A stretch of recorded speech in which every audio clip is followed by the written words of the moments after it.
une foi mal placée.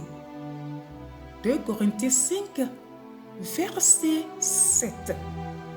Car nous vivons guidés par la foi, non par la vue. Auditeur de paix divin. Parmi les 3 méthodes les plus fréquentes pour prendre les décisions de la vie, la 3e, suivre un guide surnaturel, peut se révéler la plus gratifiante. Elle peut aussi être la plus désastreuse. Tout dépend de ce en quoi nous plaçons notre foi.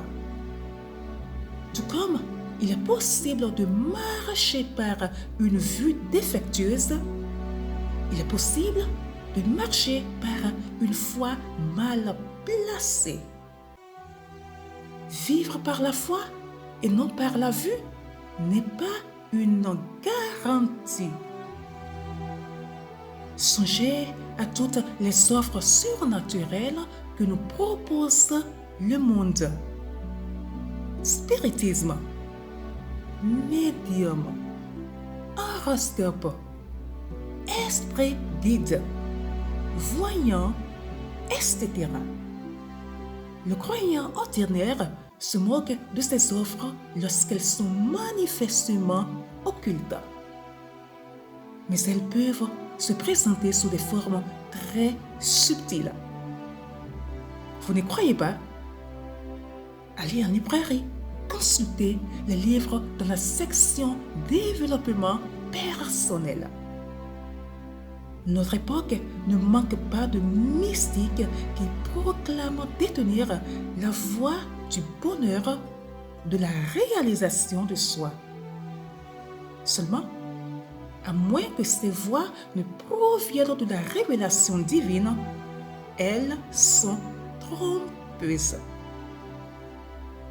La consultation de toute source surnaturelle de connaissances, hormis Dieu, est interdite dans les Écritures. Deutéronome 18, 10. Elle peut être présentée comme de simples conseils et promis auprès du grand public. Elle n'en demeure pas moins idolâtre. Cherchez conseil dans l'horoscope ou auprès de tout autre soi-disant détenteur de la sagesse d'en haut équivaut à gifler Dieu en pleine figure. Cette recherche suggère qu'il existe une source supérieure plus accessible que Dieu lui-même. Mais il est l'autorité ultime et il est accessible. Pourquoi chercher ailleurs? Bien-aimé, chercher un guide surnaturel est un mandat biblique.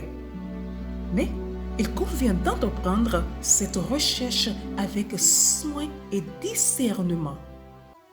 Il ne suffit pas que les conseils soient surnaturels. Ils doivent provenir de Dieu.